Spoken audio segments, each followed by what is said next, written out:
Berita Gereja. Kegiatan Bibelkring Blok 2 membahas Kisah Para Rasul 2 ayat 14a disambung 36 sampai dengan 41 memakai bahasa Indonesia. Hari Sabtu tanggal 29 April 2023 pukul 18, tempat Bapak Budi Cahyono SE di gereja. Komisi Pemuda, Kebaktian Remaja dan Pemuda pada bulan April 2023 digabung dan akan mengadakan kegiatan kebaktian Padang ke The Fountain Water Park tanggal 30 April 2023, mengundang semua pemuda dan remaja. Selamat sore, jemaat yang dikasihi Tuhan Yesus, Shalom, puji Tuhan. Majelis mengucapkan selamat datang dan selamat berbakti kepada semua jemaat dan para tamu yang beribadah di Gereja Mululor. Ibadah Minggu tanggal 23 April 2023 menggunakan liturgi Magelang dengan tema Memaknai Ingatan Menghayati Kebangkitan yang akan dilayani oleh Bapak Pendeta Rivaldi Angga Kurniawan SSI CCM dari GKJ WKM. Jemaat yang dikasihi Tuhan Yesus, dimohon untuk bangkit berdiri. Kita akan mengawali ibadah pada sore hari ini memuji Tuhan dari pelengkap Kidung Jemaat 2 bait 1. Mulia, mulia namanya.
Jemaat yang dikasihi Tuhan, mari bersama kita mengawali ibadah ini dengan pengakuan bersama bahwa penolong kita adalah dalam nama Tuhan yang menjadikan langit dan bumi. Kasih karunia dan damai sejahtera dari Allah Bapa kita dan dari Tuhan Yesus Kristus menyertai saudara sekalian. Amin. Jemaat dipersilakan. Mari kita menaikkan pujian dari PKJ 244, bait 1 dan 2, Sejenak Aku Menoleh.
Firman Tuhan memanggil setiap orang untuk hidup dalam kasih. Kita terima firman-Nya, Matius 22, ayat 37 sampai 40. Hukum kasih Injil Matius 22, ayat 37 sampai 40 yang demikian.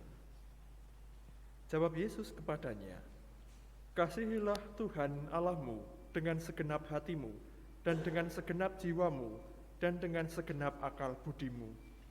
Itulah hukum yang terutama dan yang pertama. Dan hukum yang kedua yang sama dengan itu ialah, kasihilah sesamamu manusia seperti dirimu sendiri. Pada kedua hukum inilah tergantung seluruh hukum Taurat dan kitab para nabi." Bapak Ibu Saudara yang dikasihi Tuhan, melalui hukum kasih ini kita senantiasa diajak untuk berkaca dalam kehidupan kita, bahwa ketika kita dipanggil untuk mewujud nyatakan kasih, kita melakukannya. Akan tetapi keterbatasan kita menjadikan kita tidak sempurna dan bahkan tidak layak dan berdosa di hadapan Allah. Oleh karena itu, kita senantiasa merendahkan diri kita, merendahkan hati kita di hadapan Allah untuk mengaku akan kelemahan kita, seraya memohon pertolongan, pengampunan, dan anugerah Allah. Mari kita naikkan pujian PKJ 8, Bukalah Gapura Indah.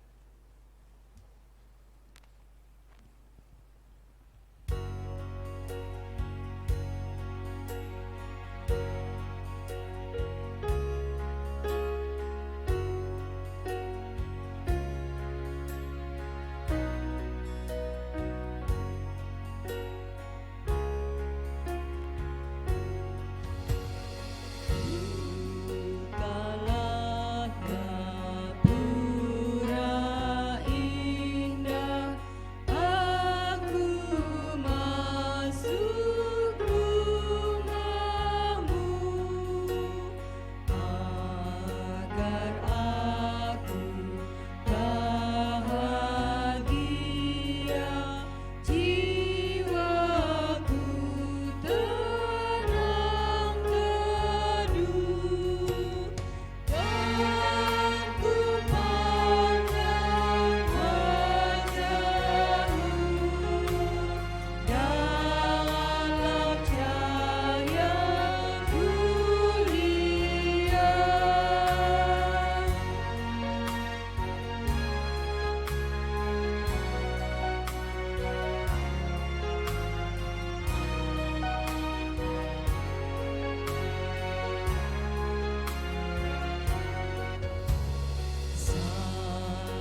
jemaat diundang bangkit berdiri.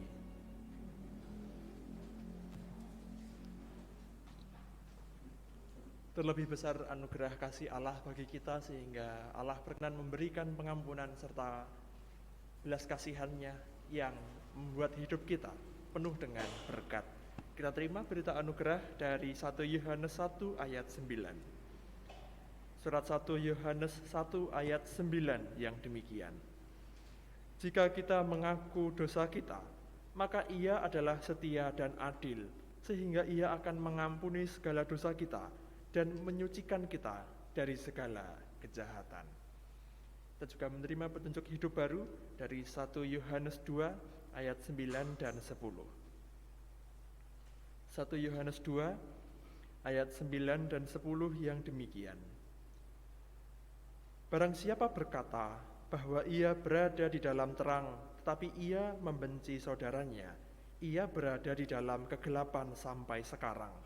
Barang siapa mengasihi saudaranya, ia tetap berada di dalam terang, dan di dalam dia tidak ada penyesatan.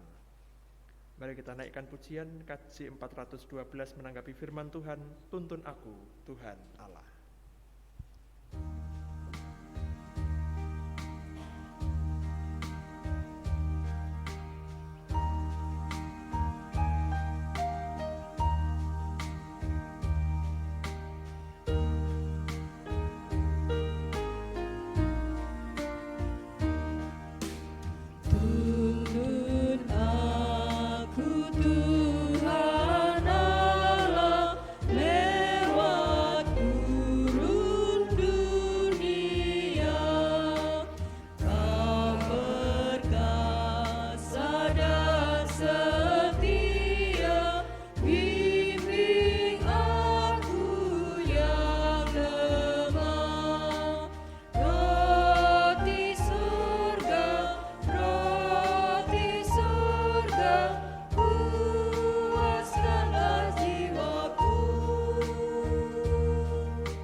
Silakan duduk.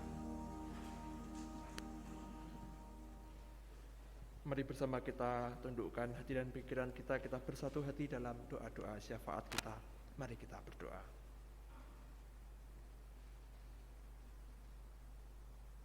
Tuhan Allah Bapa yang Maha Kasih, segala puji syukur dan hormat kami naikkan kepadamu.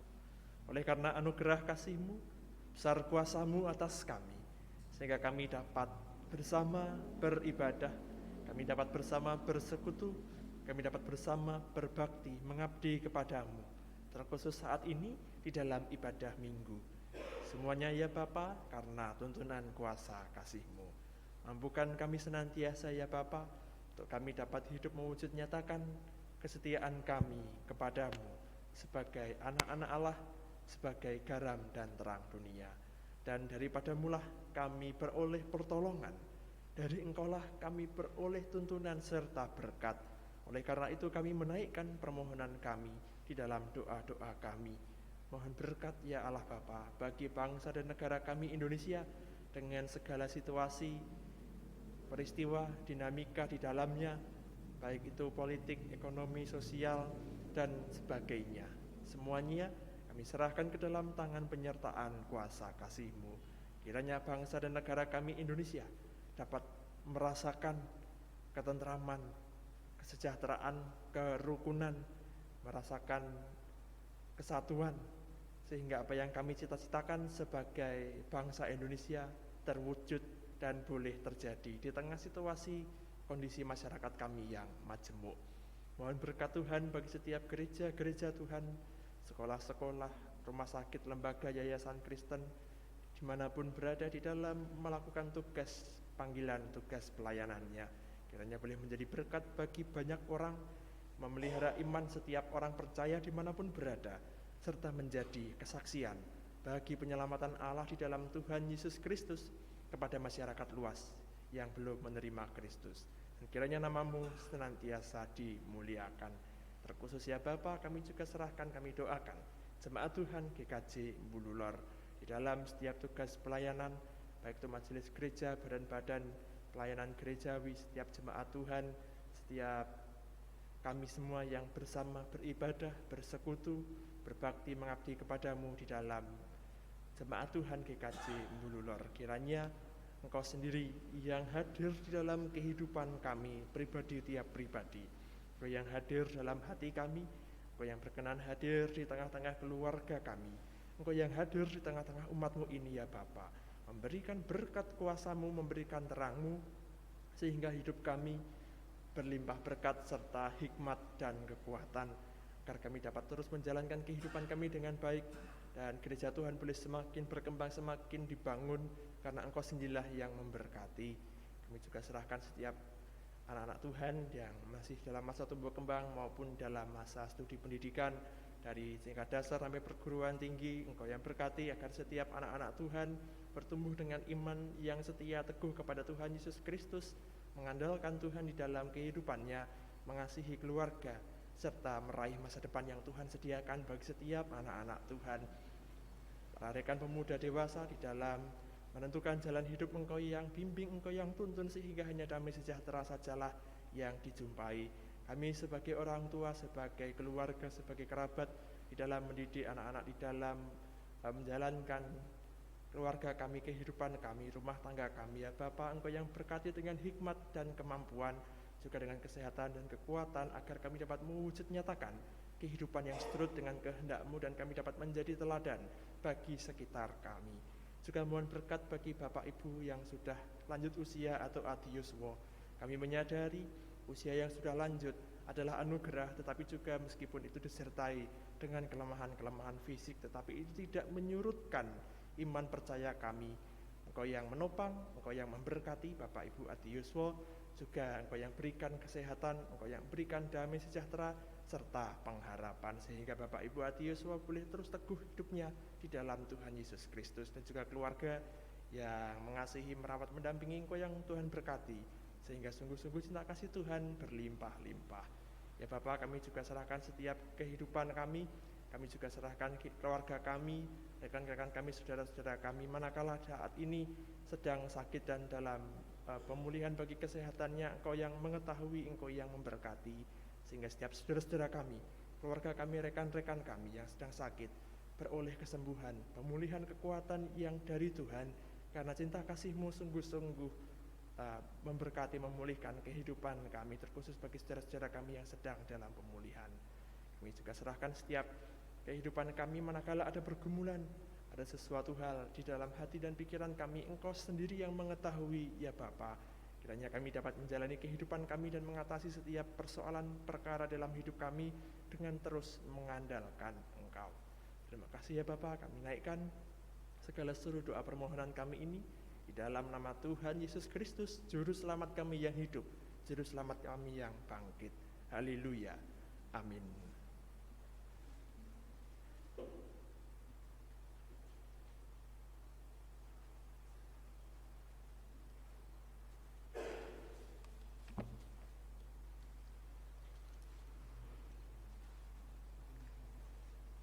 Bapak Ibu yang terkasih di dalam nama Tuhan Yesus Kristus, tiba waktunya bagi kita untuk memberikan persembahan terbaik kita untuk Tuhan. Sebagai dasar bagi kita untuk memberikan persembahan diambilkan dari 1 Tawarik 16 ayatnya yang ke-29, yang demikian bunyi firman Tuhan.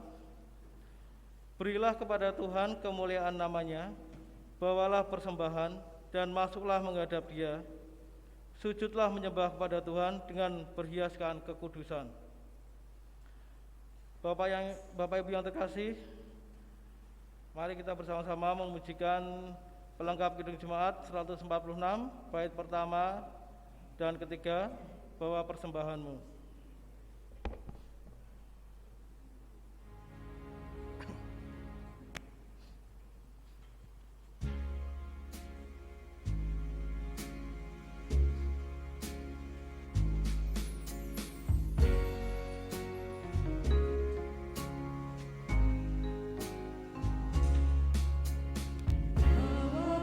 Persembahanmu dalam rumah Tuhan, dengan rela hatimu, janganlah jemu.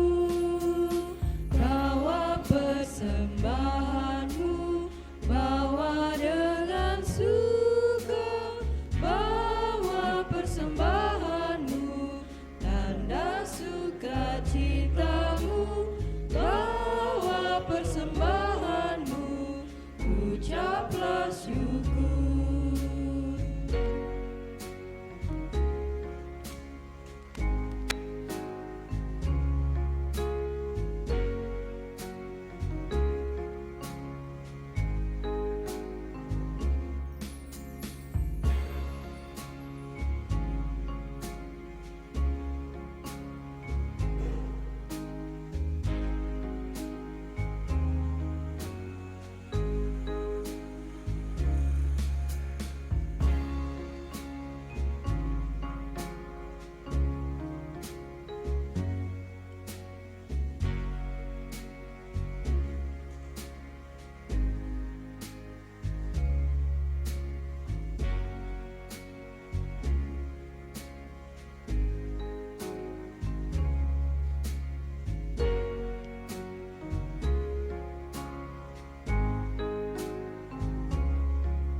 Jemaat dimohon untuk bangkit berdiri, kita lanjutkan dengan pujian yang bait ketiga.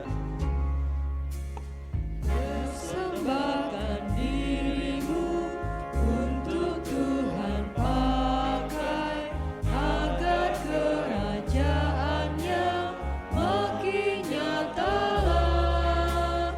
Damai dan sejahtera diberikan Tuhan. Bawa persembahanmu, tanda sukacitamu. Bawa persembahanmu, ucaplah syukur.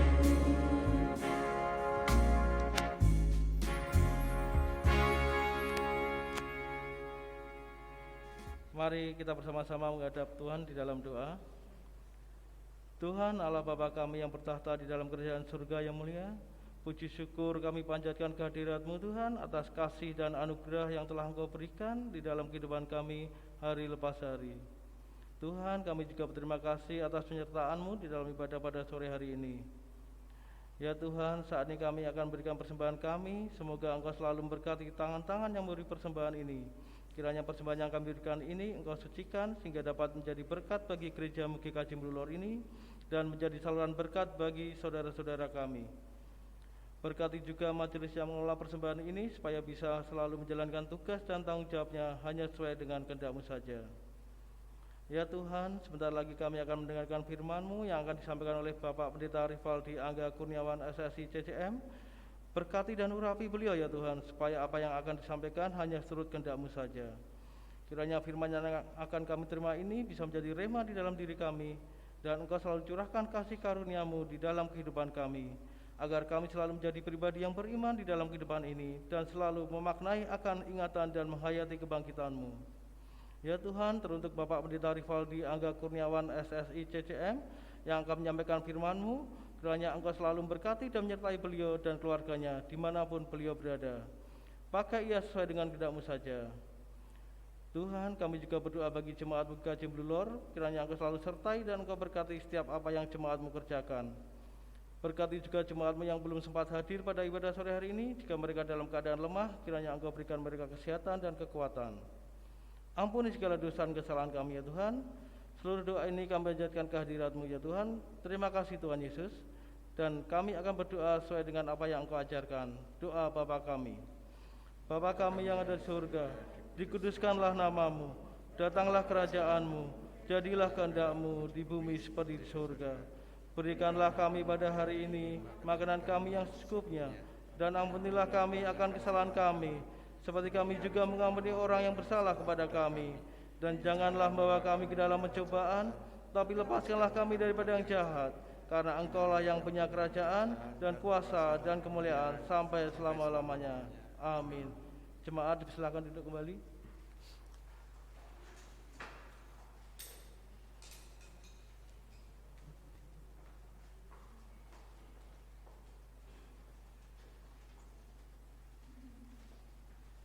Jemaat yang dikasihi Tuhan, mari kita bersama membuka dan membaca firman Tuhan dari Injil Lukas 24 ayat 13 sampai 35. Injil Lukas pasal 24 ayat 13 sampai 35 yang demikian. Pada hari itu juga 2 orang dari murid-murid Yesus pergi ke sebuah kampung bernama Emmaus yang terletak kira-kira 7 mil jauhnya dari Yerusalem. Dan mereka bercakap-cakap tentang segala sesuatu yang telah terjadi. Ketika mereka sedang bercakap-cakap dan bertukar pikiran, datanglah Yesus sendiri mendekati mereka, lalu berjalan bersama-sama dengan mereka. Tetapi ada sesuatu yang menghalangi mata mereka, sehingga mereka tidak dapat mengenali Dia. Yesus berkata kepada mereka, "Apakah yang kamu percakapkan sementara kamu berjalan?" Maka berhentilah mereka dengan muka muram. Seorang dari mereka namanya Kleopas menjawabnya, "Adakah engkau satu-satunya orang asing di Yerusalem yang tidak tahu apa yang terjadi di situ pada hari-hari belakangan ini?" Katanya kepada mereka, "Apakah itu?" Jawab mereka, "Apa yang terjadi dengan Yesus orang Nazaret? Dia adalah seorang nabi yang berkuasa dalam pekerjaan dan perkataan di hadapan Allah dan di depan seluruh bangsa kami. Tetapi imam-imam kepala dan pemimpin-pemimpin kami telah menyerahkan Dia untuk dihukum mati dan mereka telah menyalibkannya. Padahal kami dahulu mengharapkan bahwa Dialah yang datang untuk membebaskan bangsa Israel. Tetapi sementara itu telah lewat 3 hari sejak semuanya itu terjadi. Tetapi beberapa perempuan dari kalangan kami telah mengejutkan kami. Pagi-pagi buta mereka telah pergi ke kubur dan tidak menemukan mayatnya. Lalu mereka datang dengan berita bahwa telah kelihatan kepada mereka malaikat-malaikat yang mengatakan bahwa Ia hidup. Dan beberapa teman kami telah pergi ke kubur itu dan mendapati bahwa memang benar yang dikatakan perempuan-perempuan itu, tetapi Dia tidak mereka lihat." Lalu Ia berkata kepada mereka, "Hai kamu orang bodoh, betapa lambannya hatimu, sehingga kamu tidak percaya segala sesuatu yang telah dikatakan para nabi. Bukankah Mesias harus menderita semuanya itu untuk masuk ke dalam kemuliaannya?" Lalu Ia menjelaskan kepada mereka apa yang tertulis tentang Dia di dalam seluruh kitab suci, mulai dari kitab-kitab Musa dan segala kitab nabi-nabi. Mereka mendekati kampung yang mereka tuju, lalu Ia berbuat seolah-olah hendak meneruskan perjalanannya. Tapi mereka sangat mendesaknya, katanya, "Tinggallah bersama-sama dengan kami, sebab hari telah menjelang malam dan matahari hampir terbenam." Lalu masuklah Ia untuk tinggal bersama-sama dengan mereka. Waktu Ia duduk makan dengan mereka, Ia mengambil roti, mengucap berkat, lalu memecah-mecahkannya dan memberikannya kepada mereka. Ketika itu terbukalah mata mereka, dan mereka pun mengenal Dia, tetapi Ia lenyap dari tengah-tengah mereka. Kata mereka seorang kepada yang lain, "Bukankah hati kita berkobar-kobar ketika Ia berbicara dengan kita di tengah jalan, dan ketika Ia menerangkan kitab suci kepada kita?" Lalu bangunlah mereka dan terus kembali ke Yerusalem. Di situ mereka mendapati ke-11 murid itu. Mereka sedang berkumpul bersama-sama dengan teman-teman mereka. Kata mereka itu, "Sesungguhnya Tuhan telah bangkit dan telah menampakkan diri kepada Simon." Lalu kedua orang itu pun menceritakan apa yang terjadi di tengah jalan dan bagaimana mereka mengenal dia pada waktu ia memecah-mecahkan roti. Demikianlah firman Tuhan, berbahagialah setiap orang yang mendengarkan firman Tuhan serta memeliharanya. Haleluya. Amin. Bapak Ibu Saudara yang dikasihi Tuhan, apakah Bapak Ibu Saudara ada yang masih menulis diary, buku diary? Diary biasanya ditulis ya. Jadi ada buku begitu, hari ini tanggal sekian, hari ini, bulan ini ada peristiwa berkesan apa, terjadi apa, dan seterusnya. Biasanya peristiwa-peristiwa yang baik, peristiwa-peristiwa yang berkesan. Kalaupun bukan peristiwa baik, dia semacam pelajaran hidup sehingga kita tidak melupakannya. Kalau itu peristiwa baik ditulis untuk disyukuri. Hari ini saya bersyukur, atau hari ini saya belajar sesuatu dari pengalaman pahit, dan seterusnya dan seterusnya. Kalau sekarang sudah jarang sekali nulis-tulis diary. Kalau kita ingin menyimpan suatu kenangan atau memori tentang peristiwa, sekarang sudah ada HP Bapak Ibu Saudara. Jadi kalau nggak difoto, ya di video. Kalau ingin lebih ingin lebih sesuatu lagi, ya diupload begitu, diunggah di media sosial. Kalau ingin diunggah atau diupload, kalau enggak ya di dalam HP saja. Menuhin memori nggak apa-apa, karena ini peristiwa penting begitu. Saya simpan ini di HP, di memori saya. Jadi sudah tidak diary-diarinan begitu. Dan kalau di media sosial biasanya nanti akan terekam juga begitu. Jadi kalau di scroll terus, digulir terus sampai lawas banget, oh dulu pernah terjadi ini, saya pernah mengupload, pernah mengunggah, dan sebagainya dan sebagainya. Bapak Ibu Saudara yang dikasihi Tuhan, kita sebagai manusia adalah makhluk yang bisa menyimpan memori, menyimpan kenangan, menyimpan peristiwa, dan juga itu disertai dengan berbagai perasaan di dalamnya. Apakah peristiwa itu menyenangkan, kita ingat, atau mungkin sebaliknya, ada peristiwa yang mengecewakan atau menyedihkan, kita juga ingat. Dan umumnya memang seperti itu. Kalau peristiwa itu tidak terjadi apa-apa, tidak berkesan apa-apa, kita mudah lupa. Misalnya ada seorang tanya alamat, Pak, Bu, Mas, Mbak, alamat ini di mana? Oh di sana. Oh ya terima kasih ya sudah, lalu lupa. Tetapi kalau peristiwa itu membuat kesan kepada kita, kesan buruk maupun kesan yang baik, karena ada bermacam-macam peristiwa, umumnya kita akan ingat. Jadi kita menyimpan memori, itu yang pertama, karena kita adalah manusia, makhluk ciptaan Tuhan, segambar serupa dengan Allah, kita punya akal budi. Dan yang menarik Bapak Ibu Saudara, iman Kristen itu dasarnya adalah peristiwa. Iman Kristen itu dasarnya kisah. Ya jelas peristiwa atau kisah Tuhan Yesus Kristus. Itu yang kita simpan sebagai orang Kristen, sebagai orang percaya, sebagai gereja. Kita menyimpan, kita mengingat kisah Tuhan Yesus Kristus, terutama di dalam Alkitab yang terus kita hayati bersama. Tapi kemudian kita berpikir lagi, apakah iya memori, ingatan, cerita itu hanya tinggal cerita, memori tinggal memori, kenangan tinggal kenangan, apakah seperti itu? Tidak hanya kesan, tidak hanya perasaan, ingatan, tidak hanya itu, tetapi kita bisa memberikan makna. Kita bisa memberikan arti dari peristiwa itu. Artinya apa toh? Peristiwa ini memberikan sesuatu apa kepada saya? Memberikan pelajaran apa kepada saya? Apa artinya untuk hidup saya? Sehingga peristiwa itu tidak sekadar lewat, tidak sekadar menguap, tetapi sungguh-sungguh diresapi menjadi sesuatu yang berarti dan bermakna. Itulah yang kita hayati dalam tema hari ini, memaknai ingatan.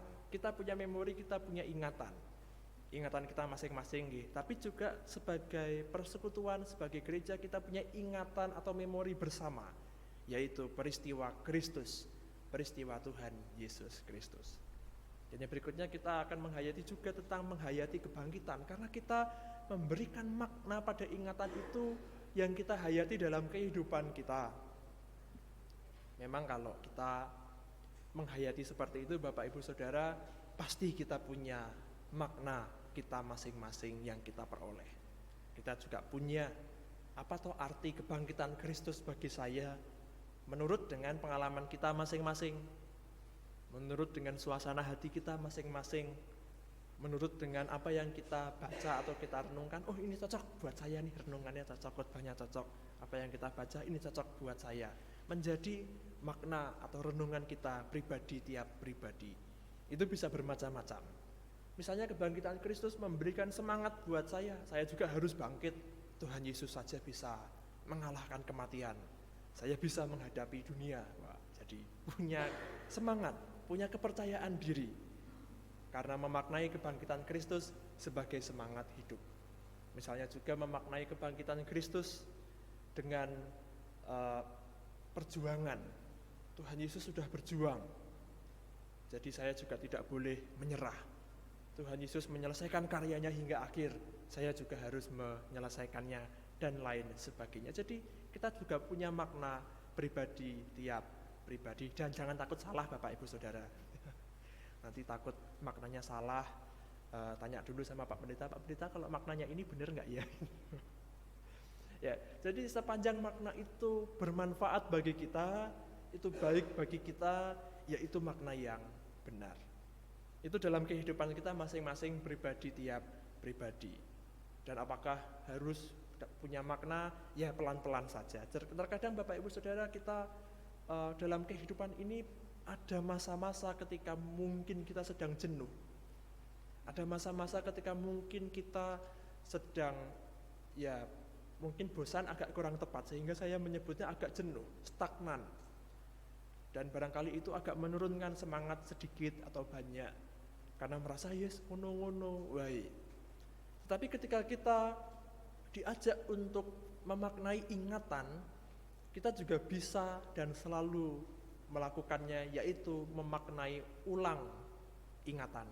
Boleh, supaya kita dapat makna yang baru, kita punya arti yang baru dalam kehidupan kita, terutama dari kisah kebangkitan Tuhan Yesus Kristus. Ya karena ini dalam suasana Paskah begitu, okay? Jadi peristiwa yang kita hayati bersama adalah kebangkitan Tuhan Yesus Kristus, dihayati ulang, dimaknai ulang. Apa artinya buat saya sekarang? Kalau buat saya dulu artinya begini begitu. Tapi buat saya sekarang kebangkitan Kristus mungkin berbeda. Karena pergumulan saya, pergumulan kami, pergumulan kita sudah berbeda sekarang. Jadi kebangkitan Kristus bermakna apa? Kalau mungkin sebelumnya maknanya jangan menyerah, sekarang maknanya ya mungkin jadi kuat atau dan sebagainya begitu. Kita bisa punya makna yang baru, yang lebih fresh, yang lebih segar, makna yang lebih relevan. Karena kitab suci kita, firman Tuhan itu sangat-sangat kaya. Jadi jangan takut kehabisan makna atau kekurangan makna. Jangan takut kalau Bapak Ibu Saudara misalnya tugas renungan begitu, ya ambil saja makna yang kita miliki untuk menjadi renungan atau berbagi firman Tuhan. Karena makna dalam kitab suci itu sangat kaya. Itu yang pertama, bahwa dalam kehidupan kita masing-masing kita punya makna secara personal, secara pribadi. Dan makna itu bisa berkembang, bisa berubah, bisa disegarkan lagi. Karena kita memaknai ulang sesuai dengan kondisi kita saat ini. Dulu, sekarang, di masa depan, nanti menjadi berbeda, tidak apa-apa. Atau kita punya makna yang sama, yang satu kita pegang teguh terus, menjadi semangat untuk kita. Itu yang pertama. Yang kedua, makna bersama-sama. Makna bersama-sama ini kita hayati bersama, kita hidupi bersama. Makna bersama ini di dalam bacaan kita, Kleopas dan temannya mengalami kebimbangan ketika Tuhan Yesus yang sudah disalibkan, mati, dikuburkan, mereka sedih. Tapi mereka mendengar kabar yang sepertinya ada harapan begitu, tapi masih sepertinya. Karena mereka tidak yakin persis dengan teman-temannya, para perempuan yang pergi ke kubur, murid-murid yang lain juga pergi ke kubur, bertemu malaikat-malaikat, tetapi dia, Tuhan Yesus belum mereka lihat. Jadi mereka masih dengan perasaan sendu, galau di dalam perjalanan dari Yerusalem ke Emmaus. Barangkali mereka menjauh karena Yerusalem itu kenangan buruk buat mereka. Karena Tuhan Yesus disalibkan di Golgota dekat Yerusalem. Lalu mereka pergi menjauhi itu, Tuhan Yesus datang bersama mereka, jalan bareng. Tapi kok ia enggak tahu? Ya macam-macam, apakah karena sedihnya itu jadi enggak tahu? Apa karena silau cahaya matahari? Atau mereka sedang merasa ya perasaannya enggak bikin ngeh begitu dan sebagainya. Tapi mereka tidak paham. Sampai ditegur Tuhan Yesus, betapa lambannya hatimu, kamu tidak mengerti yang dikatakan oleh kitab suci dan kitab nabi-nabi. Lalu Tuhan Yesus menerangkan itu, Bapak Ibu Saudara. Jadi Tuhan Yesus menerangkan sendiri makna kitab suci kepada mereka. Mesias harus mengalami semuanya itu. Mesias harus menjalani itu, diserahkan, mati, dan bangkit pada hari yang ketiga. Itu sudah ada di dalam kitab Musa dan kitab nabi-nabi. Dan maknanya itu ini. Mereka sepanjang jalan diterangkan oleh Tuhan Yesus sampai tujuan. Lalu mereka meminta orang itu yang sebetulnya Tuhan Yesus itu untuk masuk ke dalam rumah. Ketika Tuhan Yesus memecah-mecahkan roti dan mengucap berkat, mereka langsung ingat bahwa itu adalah Tuhan Yesus yang sudah bangkit. Semuanya terbukti, semuanya terjawab, semuanya menjadi jelas. Yang tadinya mereka bingung, sendu, sekarang semuanya sebaliknya sudah terjawab bagi mereka. Tuhan Yesus sudah bangkit, tapi Tuhan Yesus juga telah berada di tempat yang lain, tidak lagi bersama-sama dengan mereka. Ya karena mereka cukup tadi diterangkan kitab suci dalam perjalanan. Sehingga mereka kembali lagi ke Yerusalem karena mereka punya semangat lagi begitu, karena sudah bertemu dengan Tuhan. Sampai di Yerusalem mereka diceritani lagi, Bapak Ibu Saudara, Simon sudah melihat Tuhan loh. Dan kemudian Tuhan Yesus juga menampakkan diri beberapa kali kepada para murid, termasuk mereka yang tadinya ragu-ragu. Sehingga kebangkitan Tuhan Yesus itu bermakna kehidupan yang baru, semangat yang baru bagi para murid yang tadinya mereka takut, tadinya mereka khawatir, mereka berani untuk menyatakan keselamatan Allah di dalam Tuhan Yesus Kristus. Sudah tidak ragu-ragu lagi, mengabarkan itu kepada segala bangsa, sampai mereka diperlengkapi dengan Roh Kudus. Nanti yang kita lanjutkan di dalam kenaikan Tuhan Yesus, dalam Pentakosta dan seterusnya. Jadi kisah ini kisah yang panjang, yang punya banyak sekali makna, yang selalu bisa kita hayati makna dan artinya. Jadi makna bersama kebangkitan Kristus kepada kita adalah kemenangan hidup. Hidup yang menang, menang dari dosa, menang dari maut, menang dari kegelapan. Yang jelas bermakna keselamatan, itu jelas. Keselamatan dari Allah, kehidupan kekal yang dijanjikannya digenapi di dalam Tuhan Yesus Kristus. Dan kiranya kita bisa terus mendapatkan makna, Bapak Ibu Saudara yang dikasihi Tuhan, dalam kehidupan kita setiap waktu, sehingga kita bisa disegarkan kembali oleh firman Tuhan dan maknanya. Tuhan memberkati. Amin. Mari kita bersaat teduh.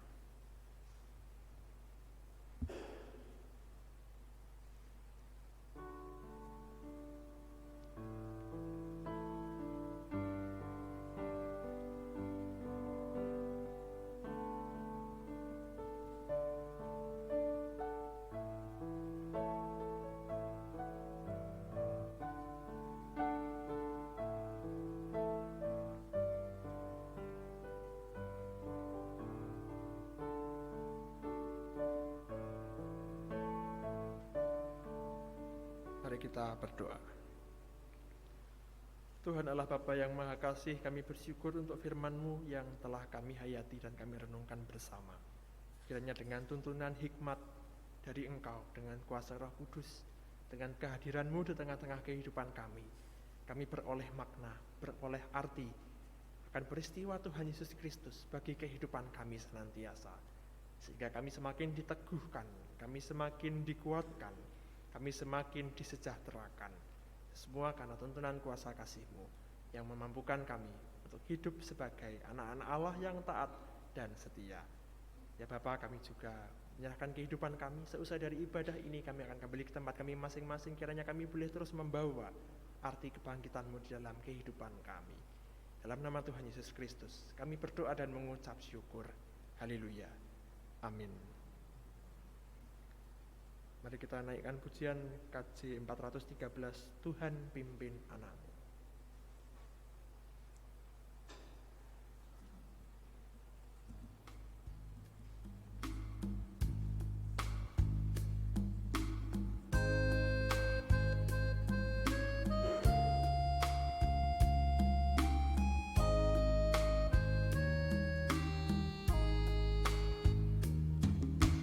Tuhan pimpin anakmu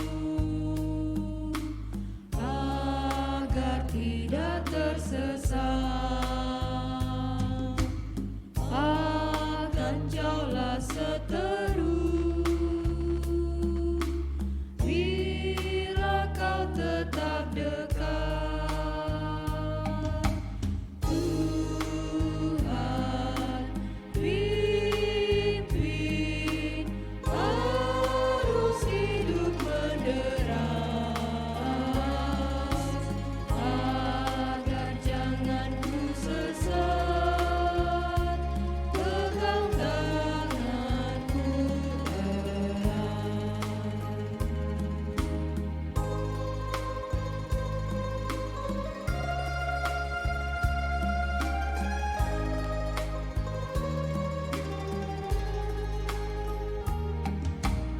Hanya di Kau sajalah perlindungan yang teguh, bila hidup menekan, Kau harapanku penuh. Tuhan pimpin arus hidup menderas, agar jangan ku sesat, pegang tanganku erat. Jemaat diundang bangkit berdiri. Bersama dengan umat Tuhan di segala tempat dan zaman, mari kita bersama mengikrarkan pengakuan iman rasuli. Aku percaya kepada Allah Bapa yang Maha Kuasa, Khalik langit dan bumi, dan kepada Yesus Kristus, anaknya yang tunggal Tuhan kita, yang dikandung dari Roh Kudus, lahir dari anak darah Maria, yang menderita di bawah pemerintahan Pontius Pilatus, disalibkan, mati dan dikuburkan, turun ke dalam kerajaan maut. Pada hari yang ketiga bangkit pula dari antara orang mati, naik ke surga, duduk di sebelah kanan Allah Bapa yang Maha Kuasa, dan akan datang dari sana untuk menghakimi orang yang hidup dan yang mati. Aku percaya kepada Roh Kudus, gereja yang kudus dan am, persekutuan orang kudus, pengampunan dosa, kebangkitan daging, dan hidup yang kekal. Jemaat yang dikasihi Tuhan, kembalilah dalam kehidupanmu dan bawalah berkat-Nya. Tuhan memberkati engkau dan melindungi engkau. Tuhan menyinari engkau dengan wajah-Nya dan memberi engkau kasih karunia. Tuhan menghadapkan wajah-Nya kepadamu dan memberi engkau damai sejahtera. Amin.